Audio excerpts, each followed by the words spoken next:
À présent, nous allons aborder le grand 2 qui consistera à la construction, au calcul de la moyenne. Nous allons également voir les effectifs cumulés croissants ou décroissants. Alors, parce que par effectifs cumulés croissants ou décroissants, en même temps, nous allons voir ce qu'on appelle les fréquences cumulées croissantes ou décroissantes. Voilà, c'est la même technique de calcul. Donc, si nous arrivons à comprendre comment on fait pour trouver les effectifs cumulés croissants ou décroissants, pour les fréquences aussi, c'est pareil. Donc, en 2.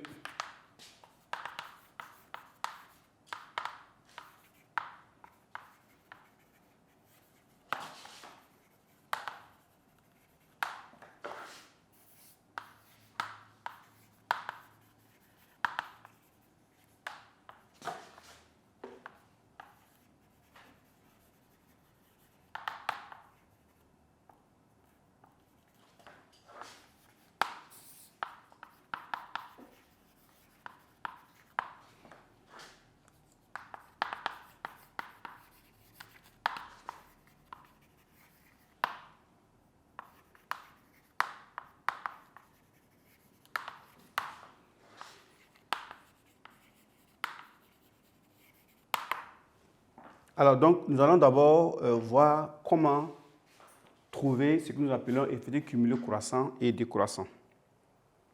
Pour cela, nous allons considérer le temps mis par les élèves pour venir au lycée le matin. Donc, nous allons considérer le même tableau que nous avons vu au grand 1.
Bien, donc ici, nous allons considérer le tableau que nous avons vu au grand 1 pour pouvoir montrer comment trouver ou calculer les effectifs cumulés croissants comme décroissants.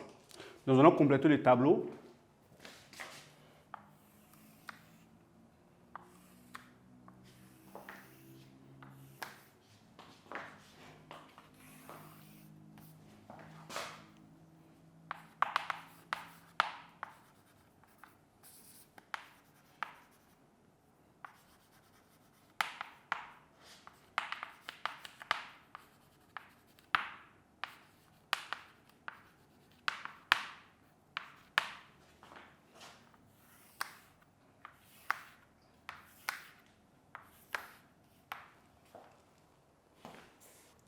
Bien. Alors, effectifs cumulés croissants. Donc, voici les effectifs que nous avons. C'est-à-dire que le temps mis entre 0 et 10 minutes, nous avons 8 élèves. Nous avons 8 élèves qui mettent entre 0 et 10 minutes pour arriver au lycée. 10 et 20, nous avons 11 élèves. Donc, on a 11 élèves qui mettent entre 10 et 20 minutes pour arriver au lycée. 4, on a 4 élèves qui mettent entre 20 et 30 minutes pour arriver au lycée. Ici, on a 3 élèves qui mettent entre 30 et 40 minutes pour arriver au lycée. Alors, les effectifs cumulés croissants. Donc, c'est simple. Voici les effectifs ici. Nous reportons le premier effectif qui est 8. Voilà. Voilà, qui est 8. Pour trouver la valeur de la deuxième cellule, on fait 8 plus 11. Ça nous fait 19. 19 plus 4, ça nous fait 23. Et 23 plus 3, ça nous fait 26. Donc, lorsqu'on regarde les effectifs, on voit bien que ça part de façon croissante. OK? Maintenant, pour trouver les effectifs cumulés décroissants, donc on commence par là. Donc, on a 3, on met 3 ici. 3 plus 4, ça fait 7. 7 plus 11, ça nous fait 18. 18 plus 8, ça nous fait 26. Donc ici, nous avons ici les effectifs cumulés décroissants. Alors, à quoi ça répond en réalité? Quel est l'intérêt de comprendre, de connaître et de savoir utiliser ce qu'on appelle effectifs cumulés croissants et décroissants? En réalité, c'est des valeurs qui nous permettent de répondre aux questions telles que, bon, on peut demander, bon, il y a combien d'élèves, par exemple, qui ont mis moins de 10 minutes pour arriver au lycée, par exemple, ou combien d'élèves qui ont mis peut-être plus de, voilà, 20 minutes pour arriver au lycée. Donc, ces questions-là, on peut les répondre facilement à partir des effectifs cumulés croissants comme décroissants. Par exemple, ici, on peut demander quel est le nombre d'élèves, voilà, ayant mis, voilà, plus de 20 minutes, voilà, pour arriver au lycée. Voilà. Donc, voyez-vous, ou ayant mis au moins 20 minutes pour arriver au lycée. Quel est le nombre d'élèves ayant mis au moins 20 minutes pour arriver au lycée? Donc là, c'est facile. OK? Donc là, au moins 20 minutes, ça veut dire que c'est 20 minutes en allant. Donc, ici, c'est simple. Ça veut dire que là, nous sommes à là. Donc 3. Donc, on a 4 élèves qui ont mis entre 20 et 30 minutes. 3 élèves ont mis entre 30 et 40 minutes. Donc, si nous voulons le nombre d'élèves ayant mis au moins 20 minutes pour arriver au lycée, on fait la somme de deux effectifs qui correspond effectivement à 7. Alors, donc, nous allons maintenant passer à la construction. Donc, la construction. Alors, pour la construction, nous allons voir ce que nous appelons l'histogramme.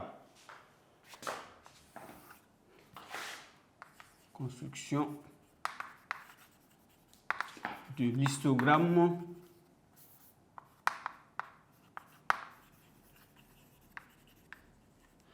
des effectifs. Alors, donc, nous allons construire l'histogramme des effectifs. Voilà.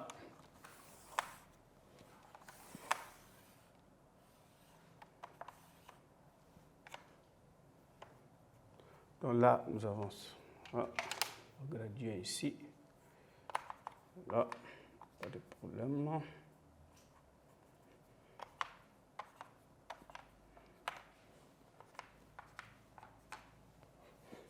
OK.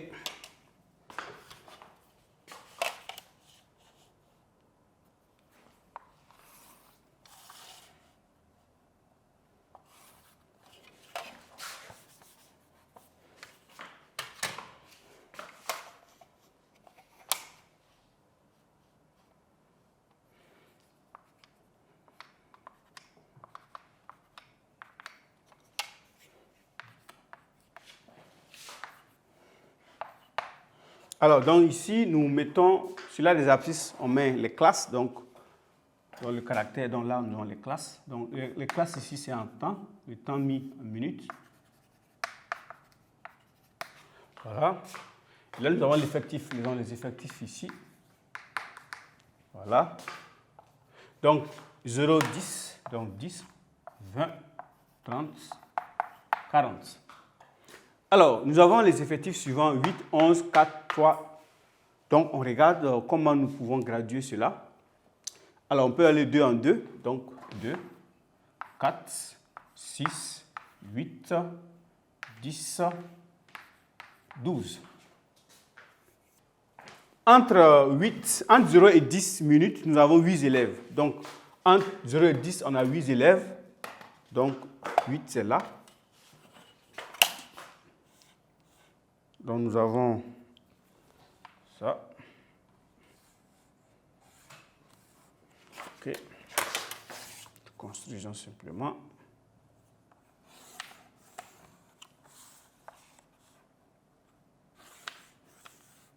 Voilà.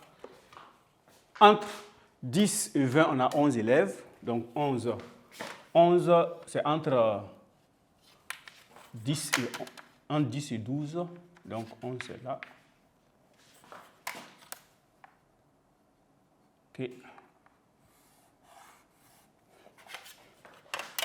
Voilà.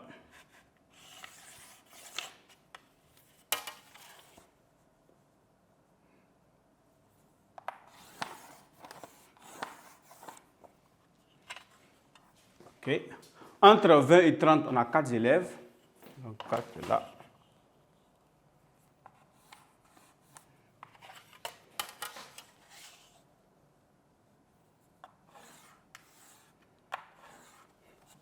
Entre 30 et 40, on a 3 élèves. Donc 3, c'est entre 2 et 4.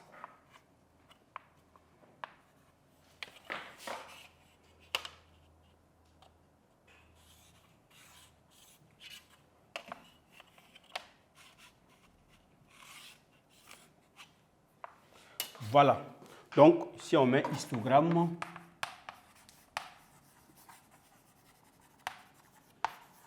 des effectifs. Alors, donc, voici comment on construit l'histogramme des effectifs. C'est des rectangles. Voilà. Et là, déjà, on sait que lorsqu'on regarde l'image, on voit que on peut facilement identifier quelle est la classe qui contient le plus d'effectifs. Donc, c'est le plus haut des rectangles.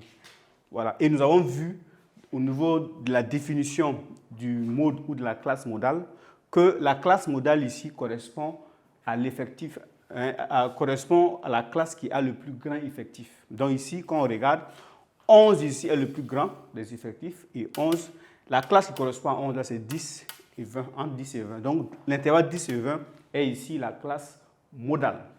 Donc voici l'histogramme. À partir de l'histogramme, on peut déjà lire beaucoup d'informations. Voilà, lire beaucoup d'informations. Nous allons maintenant passer à la moyenne.